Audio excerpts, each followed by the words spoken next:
Hey everyone, and welcome to GG3 episode 16. Sweet 16. But yes, um, hope everyone's doing good. It's been kind of busy for me lately as I have two new jobs and I'm still working my other job. So trying to balance three jobs, and you can imagine how stressful it is, kind of, yeah. But yeah, we here, we surviving, we gotta do what we can.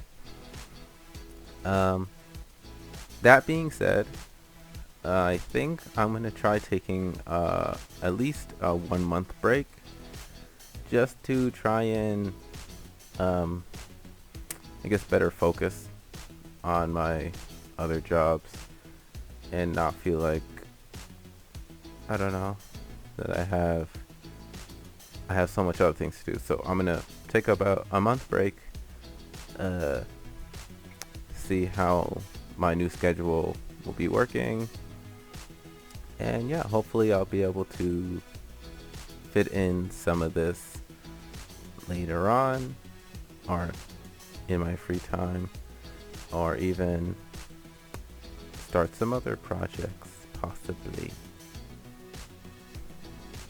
Okay. uh this is just a regular episode, so just single issue comics. So let's take a look at what I read for the past month.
All right, now to my grand three.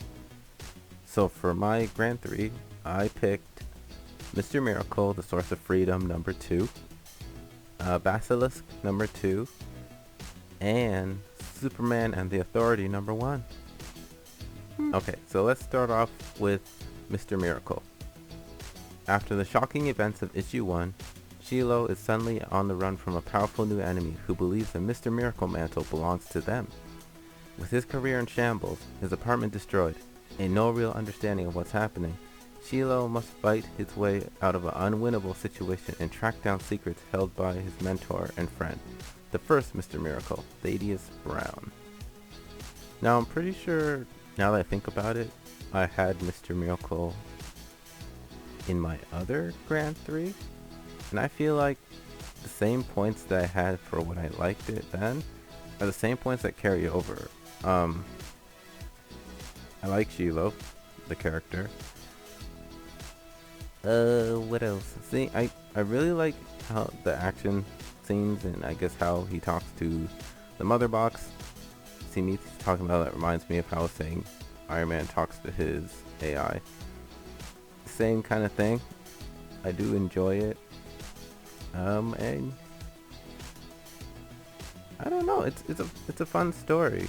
I don't know where it's going. I don't know much about Mr. Miracle.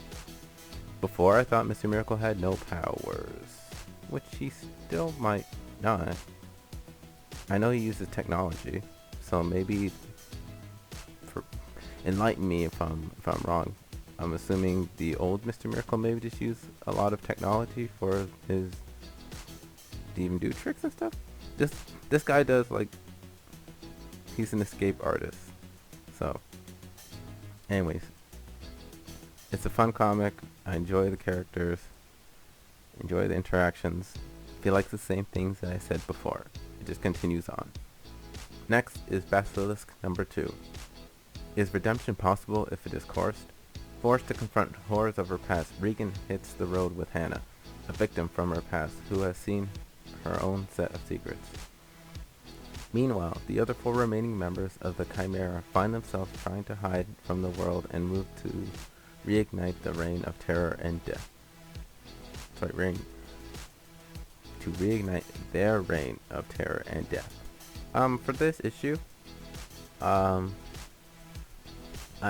would say I mainly liked which ones. I don't remember the 2 other people we met, the Chimeras. Yeah, I enjoyed, I guess mainly one. One of them was kind of quiet, and then the other one was more outspoken. So I enjoyed their little conversation. Some other guy shows up, and I enjoy like the final scene kind of happens in the bar, and even learning a bit about Regan, pretty sure that's her name, Regan, about her past, and I guess a little even about the Chimeras. Yeah, it's a cool story so far. Finally, is Superman and the Authority. All our tomorrows. Sometimes even Superman finds the task almost impossible. Sometimes even the last kid on Krypton needs to enlist help. Some tasks require methods and heroes that don't scream Justice League. So Clark Kent, the Metropolis Marvel, seeks out Manchester Black, the most dastardly of rogues, to form an all-new Authority tasked with taking care of some business on the sly. Not only will Black know the right candidates for the team, but if Superman can make him behave himself and act in service of greater good, then he'll prove literally anyone can be a hero. They'll have to move quickly, however, as Ultra Human Knight forms his own team to take out the Man of Steel. This new limited series helps launch an all-new Superman status quo, setting up story elements that reverberate across both Action Comics and Superman Son of Kal-El in the months to come.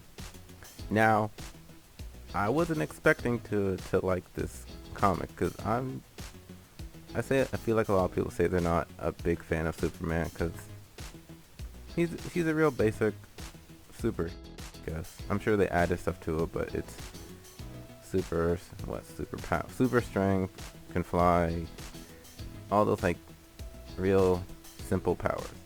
So I wasn't really expecting to like it, but it was a number 1, and the cover looked okay, or I liked the cover that I bought. So I was like, you know what? I'll buy number 1 and I'll give it a shot. So I read it, and I actually really liked it. Most of the first issue is just Superman talking to Manchester Black. So it's as I said, it's mainly just them 2, and I really enjoyed their back and forth. I've seen Manchester Black once in one of DC's animated movies. Seemed like a cool guy. Seemed fun. He gave me the same vibes in this one. And it would be interesting to see what people he has in mind for the team, which I'm pretty sure, I don't know if we saw the whole team, but on the cover, at least the cover that I have, there's a bunch of people on it. So I'm assuming it's those people. So I think I saw some villains and some heroes. So it'd be cool going forward seeing Fruit them, how they all, work together, their teamwork. I feel like there's a word I'm trying to think of and I can't. Yeah, I don't know. Really, I guess the one negative thing, since this was as I said, it was pretty much only, there's like maybe 4 pages that didn't have, or wasn't about Manchester Black and Superman. But other than that, it was just mainly about Superman trying to convince Manchester Black to join his team. And yeah, but I guess that's the only other negative, or only negative. It was only about them, but it wasn't boring. So I'm kind of excited to see where this series goes. And there you have it. That's my Grand 3 for the month of July? Yes, for the month of July. Um, I want to thank everyone who tuned in, and as I said, this is a quick episode, really quick. Gonna take the next month off at least. I don't think I'll need any more than a month, but we'll see. I'll say 1 month for now. If anything changes, I'll mention it in Anika in my Wednesday comic thing haul. But yeah, don't expect anything. Oh yeah, August is super busy for me too. Never thought of that. But yes, so no GG3 for September. But yes, I'll keep you up to date. Thanks for watching. I hope everyone keeps reading, and I hope you guys find your Grand 3.